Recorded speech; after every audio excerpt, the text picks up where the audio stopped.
Hi viewers, ఈరోజు మనం చక్రవడ్డీ మరియు బారువడ్డీలో రెండో భాగాన్ని చూద్దాం. సో రెండో భాగంలో మనం చక్రవడ్డీ గురించి నేర్చుకుందాం. సో మొదటగా చూసినట్టు చక్రవడ్డీ మరియు బారువడ్డీకి భేదాన్ని మనం చూడడం జరిగింది. మొదటగా బారువడ్డీని మనం చూసినట్టయితే మనము 1000 రూపాయలు తీసుకోవడం జరిగింది. సో ఈ 1000 రూపాయల పైన మనము 10% వడ్డీ తీసుకున్నట్టయితే అది 1100 గాను, మరియు మరలా దీన్ని మనం 10% వడ్డీకి తీసుకున్నట్టయితే 1210. సో మనము ఇచ్చిన అసలును ప్రతిసారి 6% పెంచడం జరుగుతుంది. సో ఇలా మనము n సంవత్సరాల తరువాత వచ్చిన మొత్తము p × 1 + r/100n చెప్తాము. అనగా అమౌంట్ మరియు ప్రిన్సిపల్కి గల నిష్పత్తి 1 + r/100n మనం చెప్తాము. ఇప్పుడు మొదటగా మనం చూసినట్టయితే మొదటి సంవత్సరం 1000 రూపాయలు, మరలా 1000 రూపాయలకు 100 రూపాయలు వడ్డీగాను, మరలా చూసినట్టయితే 1100పై 10% వడ్డీ అనగా 110, 1210పై 10% వడ్డీ అనగా 121. సో మొదటి సంవత్సరం వడ్డీ 100 గాను, రెండవ సంవత్సరం వడ్డీ 110 గాను, మరియు మూడవ సంవత్సరం వడ్డీ 121 గాను మనం చూడొచ్చు. అనగా మనకు మొదటి సంవత్సరము వడ్డీ 100, 2 సంవత్సరాలకు 210, 3 సంవత్సరాలకు 331గా మనం చెప్పవచ్చు. సో ఇక్కడ ప్రతి సంవత్సరము మొత్తము 10% పెరగడమే కాకుండా వడ్డీ కూడా ప్రతి సంవత్సరము 10% పెరుగుతున్నట్టు మనం గమనించాలి. సో ఇందులో అతి ముఖ్యమైన విషయము వడ్డీ మాత్రమే, అసలు మొత్తం మాత్రమే కాకుండా వడ్డీ కూడా ప్రతి సంవత్సరము ఇచ్చిన శాతం పెరుగుతుంది. సో అది మనం గమనించాల్సిన అవసరం ఉంటుంది. సో ఇదే విధంగా మనం అమౌంట్ బై ప్రిన్సిపల్ అనగా మొత్తము బై అసలును నిష్పత్తి కనుక్కున్నప్పుడు మనకు వచ్చే సూత్రము 1 + r/100n. ఇక్కడ a అనగా వచ్చిన మొత్తము, p అనగా మనము పెట్టుబడి పెట్టిన అసలు, మరియు r అనగా రేట్ అనగా వడ్డీ రేటు, n అనగా మనము తీసుకున్న సంవత్సరాల సంఖ్య. ఇప్పుడు మనం చూసినట్టయితే కొంత మొత్తాన్ని మనము చక్రవడ్డీకి పెట్టినప్పుడు అది 5 సంవత్సరాలలో రెట్టింపు అవుతుంది. అదే సొమ్ము 4 రెట్లు కావడానికి గల సమయాన్ని మనం ఇప్పుడు కనుక్కుందాం. మొదటగా మనం ఎక్స్ను పెట్టుబడి పెట్టినప్పుడు ఇది రెట్టింపు అవుతుంది. అనగా ఎక్స్ ఎన్ని సంవత్సరాలలో? 5 సంవత్సరాలలో ఇది రెట్టింపు అవుతుంది. అదేవిధంగా మనం మరలా 5 సంవత్సరాలు వేచి ఉన్నప్పుడు ప్రతి ఎక్స్ మనకు మరొక 2xని ఇవ్వడం జరుగుతుంది. అనగా మొదటగా ఎక్స్ రెట్టింపు అయింది, రెండవసారి ఎక్స్ అనేది 4 రెట్లు అయ్యింది, అనగా మరొక 5 సంవత్సరాలు తీసుకోవడం జరిగింది. మొత్తం మీద మనం 10 సంవత్సరాలు తీసుకున్నట్టయితే మనం పెట్టిన పెట్టుబడి 4 రెట్లు అయ్యింది. మనము మరలా 5 సంవత్సరాలు వేచి ఉన్నప్పుడు ప్రతి ఎక్స్ మరలా రెట్టింపు అవుతుంది. అనగా ఈ 4x కాస్త 8x అనగా 2³ × xగా వస్తుంది. అనగా మనము మరొక 5 సంవత్సరాలు తీసుకున్నట్టు అర్థం. అనగా మొత్తానికి 5 సంవత్సరాలలో 2 రెట్లు అయితే 10 సంవత్సరాలలో 2² రెట్లు మరియు 15 సంవత్సరాలలో 2³ రెట్లు అయ్యింది. ఇప్పుడు మనం దీనిని గమనించినట్లయితే 2 రెట్లు అయినప్పుడు తరువాత మనకు ఇచ్చిన మొత్తము 4 రెట్లు లేదా 8 రెట్లు లేదా 16 రెట్లు కావడానికి అవకాశం ఉంటుంది. ఎందుకనగా ఇవి 2 యొక్క ఘాతములు. సో మనం మొదటగా 2 రెట్లు అన్నప్పుడు మనకు ఇచ్చిన మొత్తము ఎల్లప్పుడూ 2 యొక్క ఘాతాంకాలలో పెరుగుతుంది. సో ఇది ఘాతాంక రూపంలో పెరుగుతుంది కాబట్టి మనము మధ్యలో ఏదైనా నెంబర్స్ ఇచ్చినప్పుడు దాన్ని చెప్పడానికి వీలుగా ఉండదు. సో ఒక సమ్ము మనము 3 రెట్లు అని ఇచ్చినప్పుడు అది దాని తరువాత 9 రెట్లుగాను, దాని తర్వాత 27 రెట్లుగాను, దాని తర్వాత 81 రెట్లుగాను అడిగే అవకాశాలు ఉంటాయి. ఎందుకు అనగా 9 అనగా 3 స్క్వేర్, 27 అనగా 3 క్యూబ్, 81 అనగా 3 పవర్ 4. ఈ విధంగా ఘాతాంక రూపంలో మనకు ఇచ్చిన అసలు అనేది పెరుగుతూ ఉంటుంది. సో ఇప్పుడు మనం చూసినట్టయితే మొదటగా రెట్లు మరియు దానికి పట్టు సమయం అనగా కొంత మొత్తం టీ రెట్లు n సంవత్సరాలకు అయితే అదేవిధంగా టీ స్క్వేర్ రెట్లు అనేది 2n సంవత్సరాల కాలంలో అవుతాయి. అదేవిధంగా టీ క్యూబ్ రెట్లు అనేది 3n సంవత్సరాలు పడుతుంది. అదేవిధంగా టీ పవర్ k తీసుకున్నట్టయితే టీ పవర్ k రెట్లు కావడానికి మనం k ఇంటూ n సంవత్సరాలు వేచి చూడాల్సి ఉంటుంది. సో ఈ విధంగా ఈ ఫార్ములా ఆధారంగా మనము దీనిపై ప్రశ్నలను సులువుగా చేసుకునే అవకాశం ఉంటుంది. ఉదాహరణకు కొంత మొత్తం 3 రెట్లు 10 సంవత్సరాలకు అయితే ఆ ఇచ్చిన మొత్తము 27 రెట్లు చక్కెర వడ్డీతో కావడానికి సమయం ఎంత పడుతుంది? 27 రెట్లు అనగా 3 క్యూబ్ అనగా 3 ఇంటూ 10 అనగా 30 సంవత్సరాల కాలాన్ని మనం తీసుకుంటాము.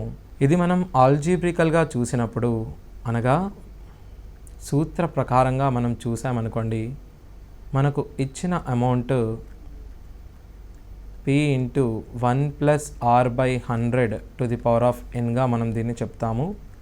అదేవిధంగా మనకు తీసుకున్న అసలు t రెట్లు కావడానికి n సమయం పట్టింది అని అనుకుంటే pని మీరు కట్ చేసి ఇరువైపులా మనం వర్గం చేద్దాం. ఇరువైపులా మనం వర్గం చేసినప్పుడు t square is equals to 1 plus r by 100 ఇచ్చట మనం 2nగా రాసుకోవాలి. అనగా మరల తిరిగి దీనిని pతో గుణించినప్పుడు కొంత మొత్తం t స్క్వేర్ టైమ్స్ 2n ఇయర్లో అవ్వడం జరుగుతుంది. అదేవిధంగా మనము ఇరువైపులా ఘనం చేసినట్లయితే t క్యూబ్ రెట్లు 3n ఇయర్స్లో అయ్యే అవకాశం ఉంటుంది. అదేవిధంగా మనం ఇరువైపులా పవర్ kని అనగా kని ఘాతంగా అప్లై చేసినట్టయితే మనకు t power k into p is equals to p into 1 plus r by 100. ఈ 3 ప్లేస్లో మనకు k వస్తుంటుంది. సో ఆ విధంగా మనము ఈ ఫార్ములాని చెప్పవచ్చు. అదేవిధంగా కొంత మొత్తాన్ని మనం చక్కెర వడ్డీతో చూసినప్పుడు జనరల్గా మనం చక్కెర వడ్డీని సంవత్సరానికి కనుగొనడం జరుగుతుంది. సంవత్సరానికి వడ్డీ రేటు మరియు సమయం. వడ్డీ రేటు 6% మరియు సమయము n సంవత్సరాలు అయినా ప్రతి అర్ధ సంవత్సరానికి వడ్డీని కనుక్కోవాలనుకున్నప్పుడు మనము వడ్డీ రేటును 2చే భాగించవలసి మరియు సమయాన్ని 2చే గుణించవలసి ఉంటుంది. అదే మనకు ప్రతి 3 నెలలకు ఒకసారి 3 నెలలకు ఒకసారి అనగా త్రైమాసిక వడ్డీని కనుక్కున్నప్పుడు అనగా ప్రతి 3 నెలలకు ఒకసారి చేసినప్పుడు మనం వడ్డీ రేటును 4చే భాగించవలసి ఉంటుంది. అలాగే ఇచ్చిన సంవత్సరాలను 4చే గుణించవలసి ఉంటుంది. మనము నెలకు చేసినప్పుడు ఆర్ 12చే భాగించవలసి మరియు సమయాన్ని 12చే గుణించవలసి ఉంటుంది. అది ఎందుకనగా సమయము n సంవత్సరాలు అనగా ఉదాహరణకు మనం 2 సంవత్సరాలు చూసుకున్నట్టయితే మనము వడ్డీని ప్రతి అర్ధ సంవత్సరం తరువాత చక్కెర వడ్డీని కనుక్కొనదలిచినప్పుడు మనము వడ్డీని ఫర్ ఎగ్జాంపుల్ ఇచ్చిన వడ్డీ శాతము 10% గాను ఇచ్చిన సంవత్సరాల కాలము 2 సంవత్సరాలుగా తీసుకుంటే మనము వడ్డీని ప్రతి అర్ధ సంవత్సరము కనుగొనదలిచిన ఈ వడ్డీ రేటును మొదటగా 2చే భాగించాలి. అనగా 10/2 5% గాను మరియు 2 × 2 2 సంవత్సరాల కాలంలో అర్ధ సంవత్సరాలను లెక్కించడానికి ఆ సంవత్సరాలను మనము 2చే గుణించవలసి ఉంటుంది. సో 2 × 2 4 అర్ధ సంవత్సరాలుగా మనం చెప్పవచ్చు. సో ఆ విధంగా మనము ఇచ్చిన సంవత్సరం వడ్డీని అర్ధ సంవత్సరానికి కానీ త్రైమాసిక సంవత్సరానికి కానీ నెలకు కానీ మార్చుకోవడం జరుగుతుంది. సో అదేవిధంగా మనం ఇప్పుడు చూసినట్టయితే మొదటగా మొత్తం బై అసలును చూసినట్టయితే 1 + r/100n మనం చెప్తాము. సో మనము ఒక సంవత్సరానికి మొత్తానికి మరియు అసలుకు మధ్య నిష్పత్తిని చూసినట్టయితే 1 + r/100గా చెప్పుకోవచ్చు. అనగా ఉదాహరణకు వడ్డీ రేటు 20% అన్నప్పుడు మనం శాతాలలో చూసినట్టుగా 20% అనగా 1/5 గాను అనగా మొత్తానికి మరియు అసలుకు గల నిష్పత్తి 6:5గా చెప్తాము. అదేవిధంగా ఆర్ అనేది 33.33% అయినప్పుడు మనము మొత్తానికి మరియు అసలుకు గల నిష్పత్తిని 4/3 గాను అదే మనకు ఆర్ అనేది 12.5% ఇచ్చినప్పుడు మొత్తం బై అసలు మధ్య నిష్పత్తి 9/8 గాను చెప్పడం జరుగుతుంది.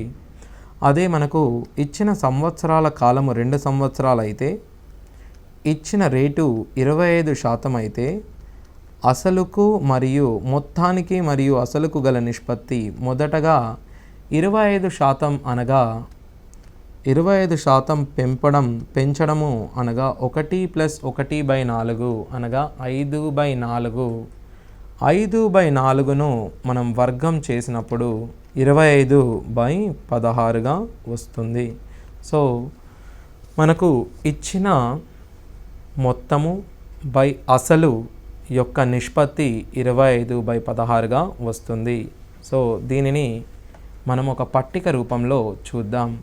ఈ పట్టిక మనకు A/P యొక్క విలువలను సూచిస్తుంది. మొదటగా మొదటి సంవత్సరానికి మరియు 2వ సంవత్సరానికి మరియు 3వ సంవత్సరానికి అనగా 3 సంవత్సరాలకు వివిధ వడ్డీ రేట్లతో ఈ పట్టికలోని విలువలను మనం గమనిద్దాం.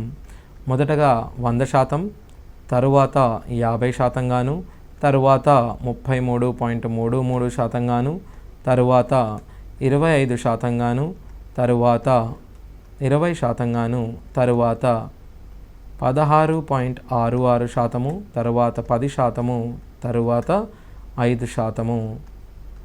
వీటికి మనం ఇప్పుడు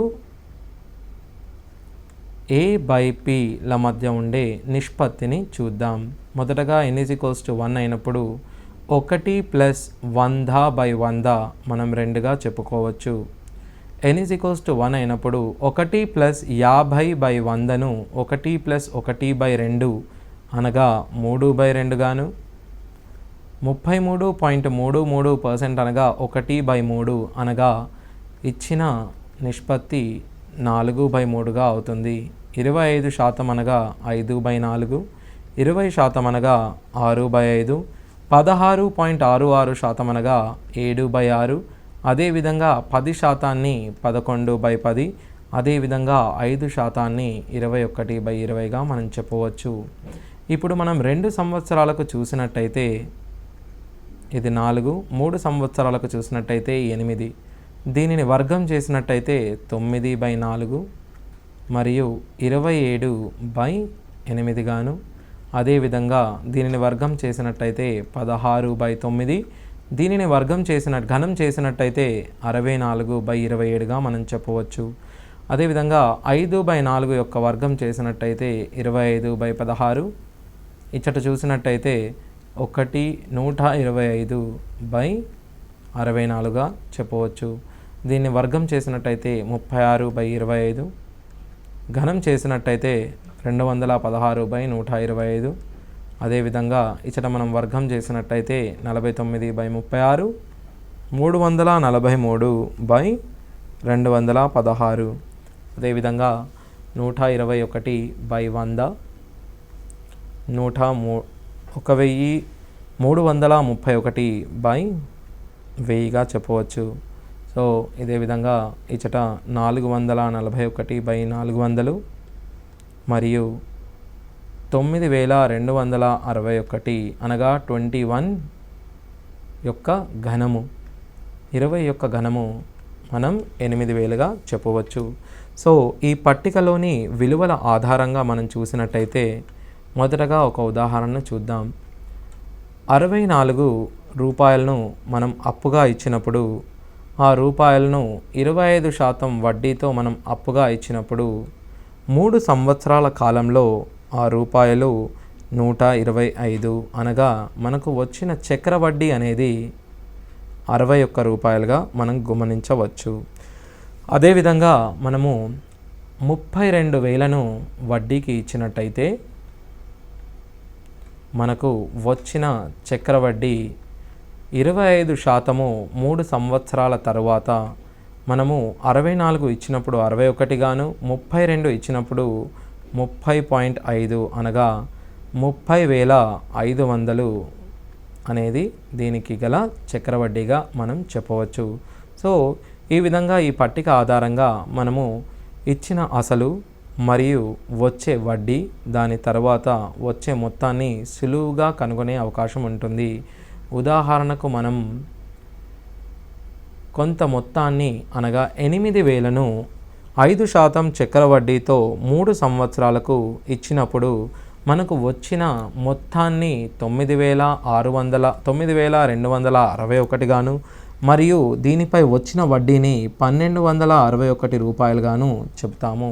సో ఈ విధంగా ఈ పట్టికను ఆధారంగా చేసుకొని మనం ఈ విలువలను సూత్రంగాను ఉపయోగించవచ్చు. సో అదేవిధంగా మనం ఇప్పుడు చక్ర వడ్డీకి మరియు బారు వడ్డీకి గల భేదాన్ని చూద్దాం. చక్ర వడ్డీ బారు వడ్డీ కంటే ఎక్కువగా ఉంటుంది. కావున చక్ర వడ్డీ మైనస్ బారు వడ్డీని P × 1 + R/100 n - Pని మనం చక్ర వడ్డీ అని మరియు బారు వడ్డీని PNR/100గా మనం చెప్తాము. మొదటగా n = 1 అయినప్పుడు P × 1 + R/100 - P - PR/100గా చెప్పుకోవచ్చు. దీన్ని మనం మల్టిప్లై చేసినప్పుడు P × PR/100 - P × PR/100గా మనం చెప్పుకోవచ్చు. P మనం కట్ చేసుకున్నప్పుడు PR/100 కూడా క్యాన్సిల్ అయినప్పుడు 0గా చెప్పుకోవచ్చు.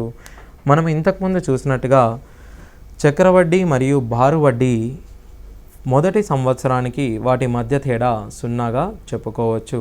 అదేవిధంగా 2 సంవత్సరాలకు చక్ర వడ్డీ మరియు బారు వడ్డీలకు గల భేదాన్ని చూసినట్టయితే P × 1 + R/100 యొక్క వర్గంగా మరియు -P - 2PR/100గా మనం చెప్పుకోవచ్చు. దీనిని విడదీసి రాసినప్పుడు మనకు P × A + B whole square సూత్రంలో మనం ప్రతిక్షేపించినప్పుడు A² + B² అనగా R²/10,000 2R/100 -P - 2PR/100గా మనం చెప్తాము. సో ఇచ్చట దీనిని Pతో మల్టిప్లై చేసినప్పుడు P + PR²/10,000 2PR/100 -P - 2PR/100 దీన్ని మనం కట్ చేసుకున్నప్పుడు మనకు వచ్చే చక్రవడ్డీ మరియు బారు వడ్డీల మధ్య భేదము 2 సంవత్సరాలకు గాను PR² 10,000గా మనం చెప్పవచ్చు. ఇది మనకు గల అతి ముఖ్యమైన సూత్రంగా మనం చెప్పవచ్చు. సో అదేవిధంగా మనము 3 సంవత్సరాలకు చూసినట్టయితే ముఖ్యమైన శాతము 5% కనుక నేను 3 సంవత్సరాలకు 5% వడ్డీతో చూడడం జరుగుతుంది. ఇలా చేసినప్పుడు P into 1 plus 5/100 to the power of 3 సంవత్సరాలు మైనస్ P మైనస్ 3 ఇంటూ 5 15 P/100గా చెప్పడం జరుగుతుంది. దీనిని మనం సూక్ష్మీకరించినప్పుడు 21/20 అనగా 9261/8000 P మరియు P/1 15 P/100గా చెప్తాము. దీని నుండి మనం Pని కారణాంకంగా తీసినప్పుడు 9261 మైనస్ 8000 మైనస్ 1200 బై 8000గా మనం దీన్ని చెప్తాం. దీని యొక్క భేదాన్ని మనం చూసినట్టయితే 61P/8000గా చెప్తాము. సో మనకు చక్ర వడ్డీకి మరియు పారు వడ్డీకి 3 సంవత్సరాలకు 5%తో గల భేదము 61P/8000గా మనం చెప్పవచ్చు. ఇదే విధంగా మనం దీన్ని చూసినట్టయితే అనగా 3 సంవత్సరాలకు 61P/8000 అనగా మనము అసలు 8000 అయినప్పుడు వాటి మధ్య భేదము 61 గాను మరియు అసలు 16,000 అయినప్పుడు వాటి మధ్య భేదము 122 గాను మనం చెప్పవచ్చు. సో ఈ విధంగా ఈ భేదాన్ని గుర్తుంచుకునే ప్రయత్నం చేయండి. సో ఇది మనకు ముఖ్యమైన సూత్రంగా చెప్పవచ్చు. సో ఇదే విధంగా మనము శాతాలలో చూసినట్టుగా ఏదేని ఒక సంఖ్య బారు వడ్డీలో మొదటగా మనం బారు వడ్డీని చూద్దాం. ఏదేని ఒక సంఖ్య 6% పెరిగి మొదటి సంవత్సరంలో 6%, రెండవ సంవత్సరంలో 6% పెరిగినప్పుడు మొత్తం పెరుగుదల 2R% గాను, 6% పెరిగి 6% పెరిగి మూడవ సంవత్సరం 6% పెరిగితే మొత్తం పెరుగుదల 3R%గా చెప్తాము. అదేవిధంగా మనము చక్ర వడ్డీలో పెరుగుదలను చూసినట్టయితే 6% ప్లస్ 6% పెరుగుదలను మనము శాతములలో ఇచ్చిన సూత్రం ప్రకారము 2R ప్లస్ R²/100గా చెబుతాము. అదేవిధంగా ఒకవేళ 6%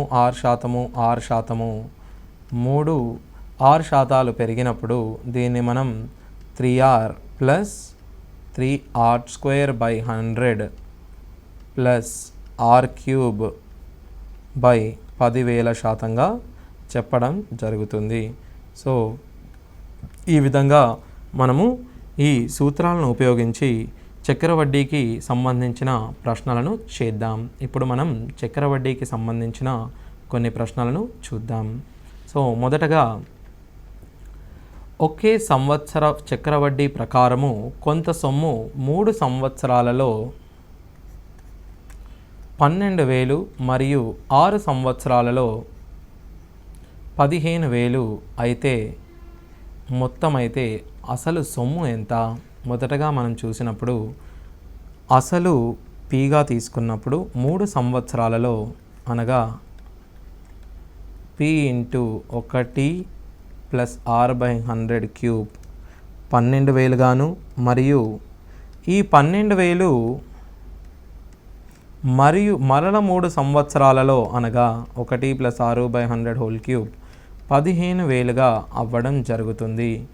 ఈ మొదటి సమీకరణాన్ని రెండవ సమీకరణంచే భాగించినప్పుడు మనకు P/12,000 ఈజ్ ఈక్వల్స్ టు 12/15 రావడం జరుగుతుంది. So P is equals to మొదటగా మనం దీనిని సూక్ష్మీకరించినట్టయితే 3 4 3 5 అనగా 4/5 ఇంటూ 12,000 అనగా 5 1 5 2400. సో మనము ఇచ్చిన అసలు 9600గా తీసుకోవచ్చు. దీనికి మనము సులువైన పద్ధతిలో చూసుకున్నట్టయితే మనం ఎప్పుడు కానీ ఒక సొమ్ము ఎక్స్ను n సంవత్సరాలకు పెట్టినప్పుడు అది వైగా అయితే మరియు మరి n సంవత్సరాల తర్వాత అది జెడ్గా మారినప్పుడు వీటి మధ్యలో నిష్పత్తి అనగా మొత్తానికి మరియు అసలుకు మధ్య నిష్పత్తి ఎల్లప్పుడూ సమానంగా ఉంటుంది. కాకపోతే మనం చూసుకోవాల్సిన విషయం ఏంటంటే సంవత్సరాలు సమానంగా ఉండేలా చూసుకోవాలి. సో y/x = z/yగా అనగా x y²/zగా మనం చెప్పవచ్చు. సో ఈ సూత్రం ద్వారా మనము దీన్ని సులువుగా కనుక్కోవచ్చు. సో ఇప్పుడు మనం మరొక ఉదాహరణ చూద్దాం. అసలు ₹80,000పై సాలుకి 10% చక్రవడ్డీ రేటుతో 16,800 వడ్డీ వచ్చేటట్లు ఒక బ్యాంకులో ఉంచితే ఆ అసలును బ్యాంకులో ఉంచాల్సిన కాల పరిమితి. సో మొదటగా మనము కాల పరిమితిని కనుక్కోవాలి. మనకు వచ్చిన వడ్డీ 16,800 అనగా మనకు వచ్చిన మొత్తము 80,000 ప్లస్ 16,800 అనగా 96,800గా మనం గమనించవచ్చు. ఇదే విధంగా 96,800 మనం దీని అసలుతో డివైడ్ చేసినప్పుడు 1 ప్లస్ 10% వడ్డీ కావున 10/100n మనం చెప్పుకోవచ్చు. మొదటగా ఈ 2 జీరోలను క్యాన్సిల్ చేసినప్పుడు దీనిని మనం 8చే భాగించుకుందాం. 8 టు 100, 8 ఒకట్లు, 8 రెండ్లు, 8 ఒకట్లు అనగా 11/10 whole square = 11/10 whole to the power of n. భూములు సమానం కావున వీటి ఘాతాలను మనం సమానం చేసుకుందాం. సో మనము దీనిని ఉంచవలసిన కాలము 2 సంవత్సరాలుగా చెప్తాము. సో కేవలం 2 సంవత్సరాల లోపు మనకు 16,800గా వడ్డీని చెప్పగలము. అదేవిధంగా మనము సూత్రాన్ని ప్రతిక్షేపించకుండా చేయదలిచినప్పుడు మొదటగా 80,000పై 10%ని కనుక్కోండి. 80,000పై 10% మనము 8,000గా గుర్తిస్తాము. అనగా మొదటి సంవత్సరం వడ్డీ 8,000 గాను మరియు ఈ 8,000ను అసలుకు కలిపితే 88,000 గాను మరియు దీనికి 10% కనుక్కున్నట్టయితే మనకు 8,800 గాను చెప్పవచ్చు. అనగా మొదటి సంవత్సరం వడ్డీ 8,000, రెండవ సంవత్సరం వడ్డీ 8,800 అనగా 16,800 కేవలం 2 సంవత్సరాల వడ్డీగా మనము చెప్పవచ్చు. సో ఈ విధంగా కూడా వచ్చిన వడ్డీని 2 సంవత్సరాల్లో వచ్చిందని మనం చెప్పవచ్చు. సో ఇప్పుడు మనం మరొక ఉదాహరణ చూద్దాం. కొంత మొత్తం 8% సాలిన చక్ర వడ్డీతో 2 సంవత్సరాలలో ₹2,916 అయితే ఆ మొత్తం ఎంత? సో మొదటగా మనం చూడాల్సింది మనకు అడిగింది ఆ మొత్తం ఎంత. ఆ కొంత మొత్తాన్ని మనం అసలుగా చెప్తాము. సో మొదటగా సూత్రాన్ని ఉపయోగించినట్టయితే amount = P × 1 + R/100 to the power of n. ఇక్కడ మనం కనుక్కోవాల్సింది P కాబట్టి ఇచ్చిన మొత్తము 2,916. సో 2,916 చూసినట్టయితే కనుక్కోవలసిన P ప్లస్ 8/100/2 సంవత్సరాలు. సో మొదటగా మనం చూసినట్టయితే P ఇంటూ దీన్ని మనం 27/2/25 అనగా దీన్ని మనం 27/25 స్క్వేర్గా రాసుకోవచ్చు. = 2916. మనము సంఖ్యా వ్యవస్థలో చూసినట్టుగా 29/16 అనగా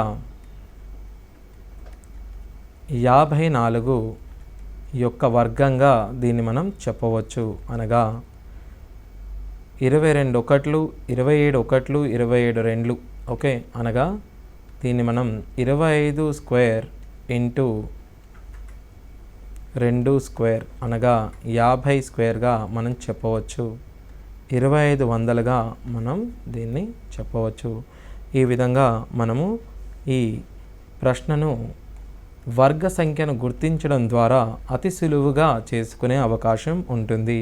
మీరు వర్గ సంఖ్యను గుర్తించని ఎడల దీనిని మనం మొదటగా 27చే లేదా 9చే భాగించవలసి సూక్ష్మీకరించుకోవాల్సి ఉంటుంది. చివరగా మీకు వచ్చేది 4 కాబట్టి 625 ఇంటూ 4 చేసినట్టయితే మీకు 2500గా మీ జవాబు వస్తుంది. అదేవిధంగా ఇప్పుడు మరొక ప్రశ్న చూద్దాం.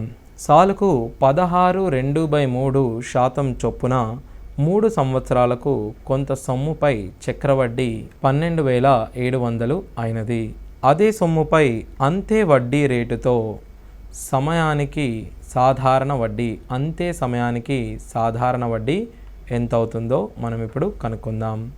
మొదటగా 3 సంవత్సరాలకు అయిన చక్రవడ్డీని మనం కనుక్కున్నట్లయితే మొదటగా మనము పెట్టిన అమౌంట్ = మనం పెట్టుబడి పెట్టిన అసలు మరియు 1 ప్లస్ 16/2/3 అనగా 1/6 అని మనం చెప్పవచ్చు. 3 సంవత్సరాలకు కాబట్టి to the power of 3 అనగా మనకు వచ్చే మొత్తము 7/6 to the power of 3p అనగా 343/216pగా మనం చెప్పవచ్చు.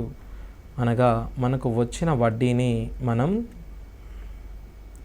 343p మరియు 216 మైనస్ మనము పెట్టిన మొత్తం అనగా p. 343 నుంచి 216ను మనం తీసివేసినట్లయితే 127p/216 అనగా దీన్ని మనం 12,700కు సమానం చేయాలి. మనము పెట్టుబడి పెట్టిన మొత్తము 21,600గా చెప్పవచ్చు. ఇప్పుడు మనము అంతే వడ్డీ రేటుతో అంతే సమయానికి సాధారణ వడ్డీని చూసినట్టయితే మనకు వచ్చిన వడ్డీ రేటు 1/6, అంతే సమయము అనగా 3 సంవత్సరాలు అనగా మనకు 50% వడ్డీ వస్తుంది. అనగా మనము పెట్టిన అసలులో 50% మనము దీనిని సాధారణ వడ్డీకి కనుక్కున్నప్పుడు 21,600ను మనము 10,800గా చెప్పడం జరుగుతుంది. అనగా మనకు సాధారణ వడ్డీతో పెట్టుబడి పెట్టినప్పుడు వచ్చే వడ్డీ కేవలం 10,800 మాత్రమే. ఈ విధంగా మొదట మనం అసలును కనుక్కొని అసలు నుండి సాధారణ వడ్డీని కనుక్కునే అవకాశం ఉంటుంది. సో ఇప్పుడు మనం మరొక ఉదాహరణను చూద్దాం. సాంవత్సరిక చక్రవడ్డీతో మొత్తము 2 సంవత్సరాలకు 4,840 మరియు 3 సంవత్సరాలకు 5,324 అయితే ఆ వడ్డీ రేటు ఎంత? మొదటగా మనం చూసినట్టయితే మనము పెట్టుబడి పెట్టిన మొత్తము x గాను 2 సంవత్సరాల తరువాత 4,840 గాను 3 సంవత్సరాలకు అనగా మరొక సంవత్సరం వేచి చూసినప్పుడు 5,324 గాను అవుతుంది. మనకు ఇచ్చిన వడ్డీ చక్రవడ్డీ కావున చక్రవడ్డీని మనము ప్రతి సంవత్సరము చివరన వచ్చిన మొత్తం మీద కనుక్కోవడం జరుగుతుంది. అనగా మనకు 3వ సంవత్సరంలో వచ్చిన వడ్డీ 5,324 మైనస్ 4,840 అనగా 484గా మనం గుర్తించవచ్చు. సో వడ్డీ రేటు అనేది 484,840లో ఎంత శాతం అని మనం కనుక్కున్నప్పుడు వడ్డీ రేటు వస్తుంది. అనగా 484/4,840 ఇంటూ 100 అనగా మనకు వచ్చిన వడ్డీ శాతము 10%గా గమనించవచ్చు. సో 4,840 నుండి 5,324కు గల పెరుగుదల శాతాన్ని మనం గమనించినట్టయితే ఆ పెరుగుదల శాతాన్ని మనం వడ్డీ రేటుగా చెప్పుకోవచ్చు. సో ఇప్పుడు ఇదే విధంగా మనము మరొక ప్రశ్నను చూద్దాం. ఒక నిర్దిష్ట సొమ్ముపై 2 సంవత్సరాలకు సాంవత్సరిక చక్రవడ్డీ 408 మరియు అదే రేటుతో అదే కాలానికి బారు వడ్డీ 400 అయితే ఆ సొమ్ములో 10% మనం ఇప్పుడు కనుక్కోవాలి. మొదటగా చూసినట్టయితే బారు వడ్డీ 400 మరియు చక్రవడ్డీ 408గా ఇవ్వడం జరిగింది. మనకు తెలిసిన సూత్రం ప్రకారము చక్రవడ్డీ మరియు బారు వడ్డీల మధ్య భేదము 2 సంవత్సరాలకు గాను చక్రవడ్డీ మరియు బారు వడ్డీలకు మధ్య భేదము సూత్ర ప్రకారంగా PR²/10,000గా చెప్పవచ్చు. = 8 గాను మరియు 2 సంవత్సరాలకు గల బారు వడ్డీ 400 అయినప్పుడు 1 సంవత్సరానికి బారు వడ్డీ మనం 200గా చెప్పవచ్చు. మొదటగా 1వ సమీకరణాన్ని 2వ సమీకరణాన్ని చూసినట్టయితే మనకు 2వ సమీకరణం యొక్క వర్గాన్ని చేద్దాం. P²R²/10,000 2వ సమీకరణం యొక్క వర్గాన్ని మనం చేసినప్పుడు =200 వర్గము 200 × 200. దీన్ని మనం మొదటి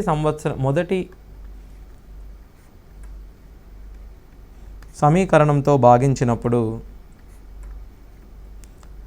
మనకు R²10,000 PP క్యాన్సిల్ అవ్వడం జరుగుతుంది. అనగా కేవలము అసలు మనకు రావడం జరుగుతుంది. దీనిని మనం 4 లేదా 8 గుణించినప్పుడు 25 × 2 5,000గా చెప్పడం జరుగుతుంది. ఈ 5,000లో 10% మనం 500 రూపాయలుగా చెప్పగలుగుతాము. సో ఈ విధంగా మనము శాతాలను వాటి యొక్క సూత్రాలను ఉపయోగించి దీన్ని కనుక్కోవడం జరిగింది. అదేవిధంగా మరొక ప్రశ్నను చూద్దాం. ఒక సొమ్ము 6 సంవత్సరాలకు చక్రవడ్డీతో 3 రెట్లు అవుతుంది. ఆ సొమ్ము 9 రెట్లు కావడానికి పట్టు సంవత్సరాల సంఖ్య. మనం చూసుకున్న సూత్రం ప్రకారం చూసినట్లయితే టీ రెట్లు కావడానికి n సంవత్సరాల కాలం పడితే T² రెట్లు కావడానికి 2n సంవత్సరాల కాలం పడుతుందని మనం చూసాము. అదేవిధంగా మనం చూసినట్టయితే 6 సంవత్సరాలకు 3 రెట్లు అవుతుంది.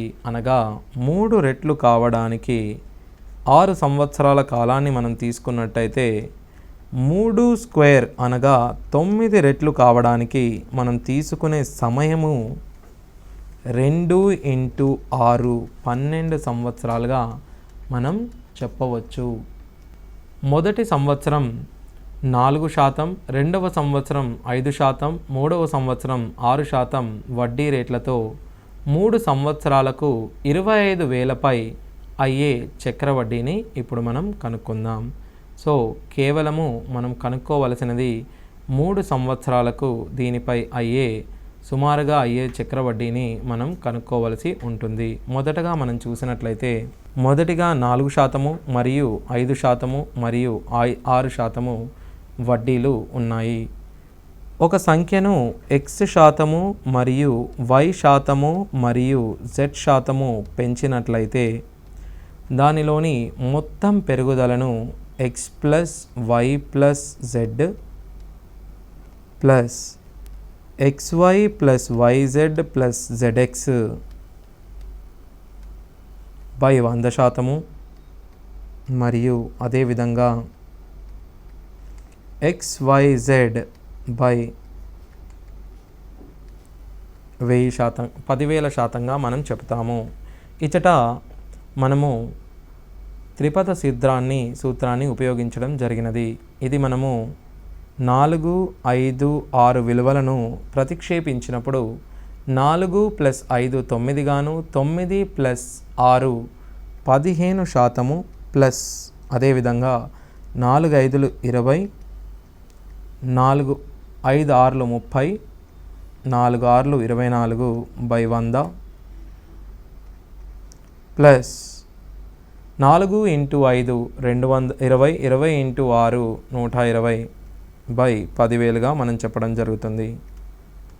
మొదటగా ఈ సున్నాని మరియు ఈ 15 పాయింట్ ఇది మనకు 7.4 గాను, మరలా దీన్ని చేసినట్టయితే 0.012 గాను రావడం జరుగుతుంది. మనకు మొత్తం మీద వచ్చిన వడ్డీ శాతము 22.412గా మనం చెప్పవచ్చు. సో ఈ వడ్డీ రేటును మనం 25,000పై కనుక్కోవలసి ఉంటుంది. 25,000ను మనము 10,000/4గా తీసుకోవచ్చు ఇంటూ 22.412/100 అనగా మొదట ఈ 3 పాయింట్లను తీసివేసినట్లయితే 3 జీరోలు మరియు 3 పాయింట్లు మరియు 4 ఎక్కంలో మనము దీన్ని కట్ చేసుకున్నట్టయితే 4 5లు మరియు 2 మళ్ళా 4 5లు మరలా మనం చూసినట్టయితే 4 8లు 4 3లుగా చెప్పవచ్చు. సో మనకు వచ్చే మొత్తం వడ్డీని 5. ఇప్పుడు మనము మరొక ఉదాహరణను చూద్దాం.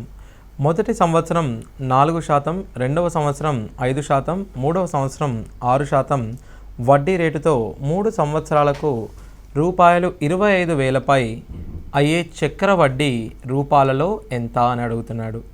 ఇక్కడ మనం చూసినట్టయితే మొదటి సంవత్సరానికి వడ్డీ రేటు మరియు రెండవ సంవత్సరానికి వడ్డీ రేటు, మూడవ సంవత్సరానికి వడ్డీ రేటు భేదంగా ఉన్నాయి. సో ఇప్పుడు మనం చూసినట్టయితే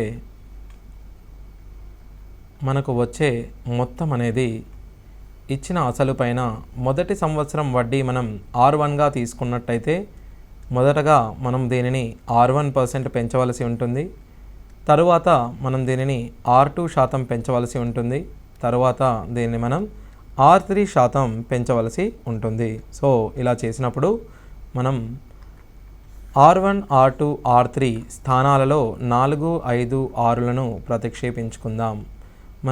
మనం ఇచ్చిన మొత్తం సొమ్ము 25,000.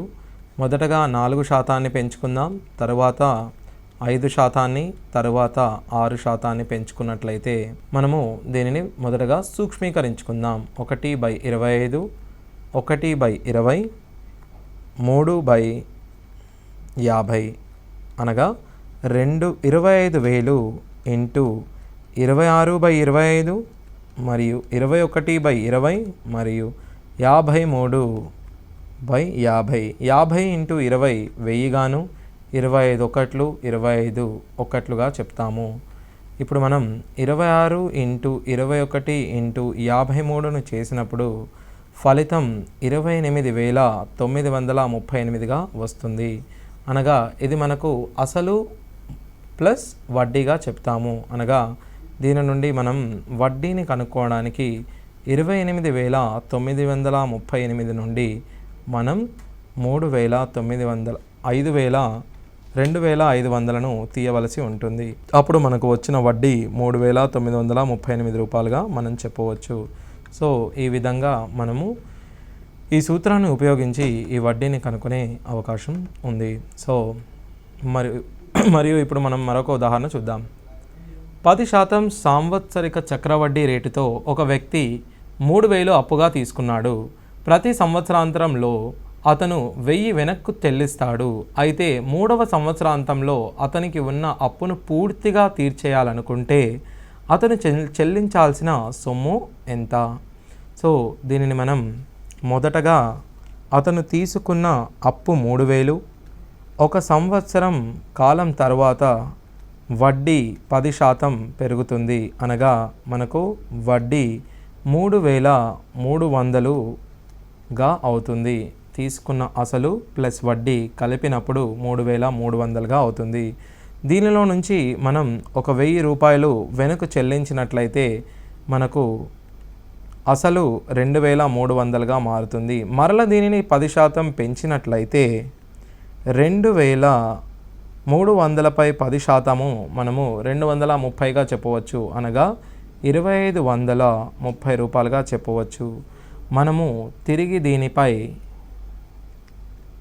1000 రూపాయలు తిరిగి చెల్లించినప్పుడు మనకు వచ్చే ప్రిన్సిపల్ 1530గా చెప్పవచ్చు. ఇప్పుడు మరల దీనిని మనం 10%గా పెంచినట్టయితే 153 రూపాయలు పెంచినట్టయితే 1683 రూపాయలు 3వ సంవత్సరం చివరకు మనం చెల్లించాల్సి ఉంటుంది.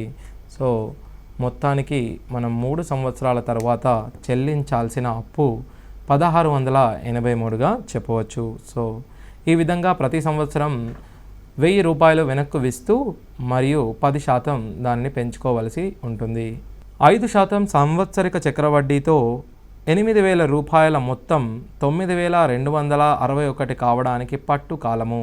సో మొదటగా మనం చూసినట్టయితే మనకు అసలు మరియు మొత్తం ఇవ్వడం జరిగింది. మనకు ఇచ్చిన సూత్ర ప్రకారము A/P = 1 + R/100⁵గా మనం చెప్పుకోవచ్చు. సో ఇప్పుడు మనం చూసినట్టయితే ఇచ్చిన అమౌంట్ 9261 మరియు ఇచ్చిన అసలు 8000, సంవత్సరక వడ్డీ 5% కావున 1 + 5/100ను మనము 1/20 ఇచ్చట మనం nగా తీసుకోవడం జరుగుతుంది. అన్నప్పుడు 21/20 హోల్ క్యూబ్ = 21/20 n.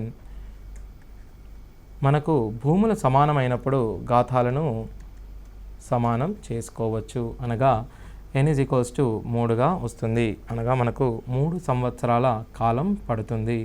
సో మనము ఇంతకుముందు డిస్కస్ చేసుకున్న పట్టికను చూసినట్టయితే మనకు వడ్డీ 5% కావున 3 సంవత్సరాలు సమయం పడుతుందని డైరెక్ట్గా మనం చెప్పే అవకాశం ఉంటుంది. సో ఆ పట్టికను మీరు క్షుణ్ణంగా చదవండి. ఇప్పుడు మనం మరొక ప్రశ్నను చూద్దాం. సంవత్సరానికి 4% చక్రవడ్డీ చొప్పున 7 సంవత్సరాల చివరన A యొక్క వాటా మరియు 9 సంవత్సరాల చివరన B యొక్క వాటాకి సమానం అయ్యేటట్లు రూపాయలు 3903ను A మరియు B మధ్య పంచినప్పుడు అప్పుడు B యొక్క వాటా ఎంత? మనము A, Bల మధ్య 3903 రూపాయలను పంచడం జరుగుతుంది. సో ఆ పంచేది విధానము చూసినట్లయితే సంవత్సరానికి 4% చక్రవడ్డీ చొప్పున 7 సంవత్సరాల చివరన A యొక్క వాటా మనకు A × 1 + 4/100⁷ గాను మరియు 9 సంవత్సరాల చివరన అనగా B × 1 + 4/100⁹.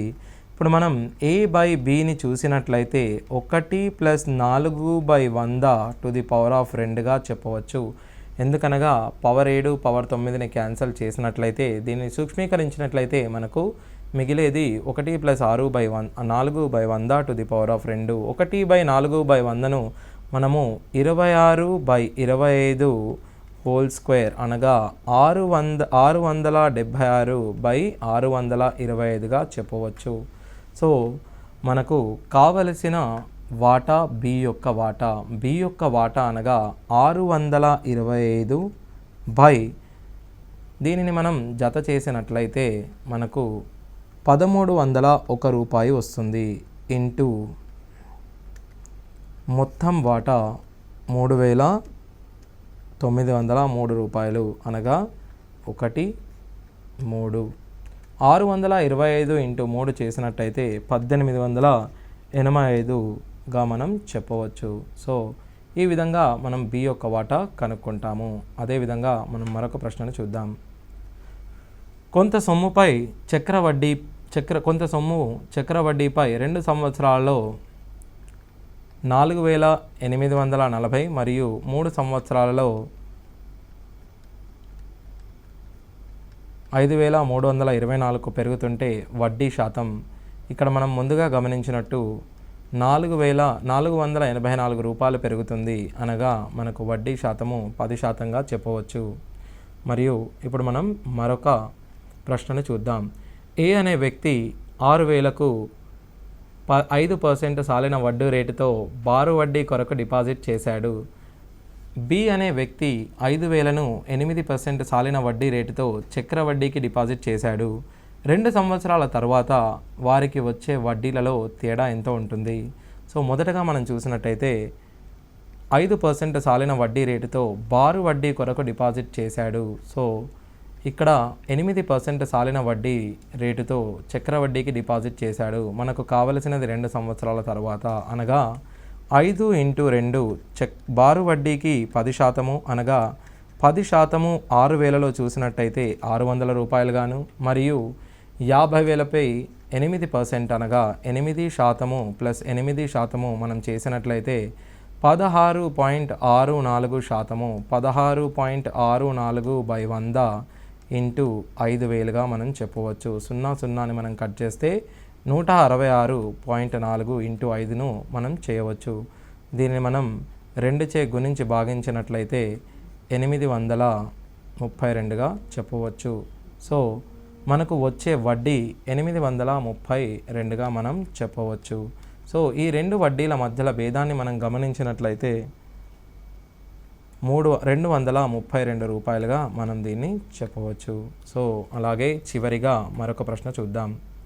కొంత సొమ్ముపై సాలుకు 10% చొప్పున 2 సంవత్సరాలకు చక్ర వడ్డీ మరియు సాధారణ వడ్డీల మధ్య భేదము 631. ఆ మొత్తం సొమ్ము మనం చూసినట్టుగా సూత్రం ఆధారంగా P/R² 10,000 631. సో ఇచ్చిన శాతము 10% కావున 100/10,000 తీసుకున్నట్లయితే 631. 2 సున్నాలను కట్ చేసినప్పుడు మనకు 63,100 రూపాయలుగా అసలు వస్తుంది. సో ఈ విధంగా ఇచ్చిన ప్రశ్నలకు అప్లై చేయడం ద్వారా మనకు ప్రశ్నలను సులువుగా చేసుకునే అవకాశం ఉంటుంది. సో ఇచ్చిన ప్రశ్నలను క్షుణ్ణంగా పరిశీలించగలని కోరుతున్నాను. So thank you.